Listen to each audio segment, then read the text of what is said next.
पाकिस्तान के आबी ज़खायर पर भारत की जानिब से बदतरीन जारहत की गई। नीलम जहलम हाइड्रो प्रोजेक्ट पर भारत की जानिब से गोलाबारी की गई। भारत ने आबी ज़खायर पर हमला करके आलमी कवानीन की सरीहन खिलाफ वर्जी की।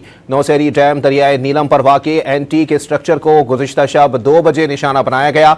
भारतीय गोलाबारी से डी सेंटर्स यूनिट में वाक़ एंटीक गेट्स को नुकसान पहुंचा है। हाइड्रोलिक सिस्टम के एक हाइड्रोलिक प्रोटेक्शन यूनिट को भी निशाना बनाया गया। हमले में एक एम्बुलेंस को भी नुकसान पहुंचा। आबी ज़खायर जैसे हसास मकामात को निशाना बनाना आलमी उसूलों की सरीहन खिलाफ वर्जी है।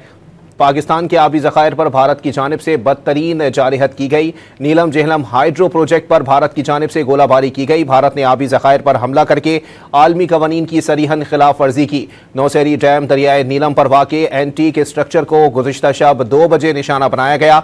भारतीय गोलाबारी से डी सेंटर्स यूनिट में वाक़ एंटीक गेट्स को नुकसान पहुंचा है। हाइड्रोलिक सिस्टम के एक हाइड्रोलिक प्रोटेक्शन यूनिट को भी निशाना बनाया गया।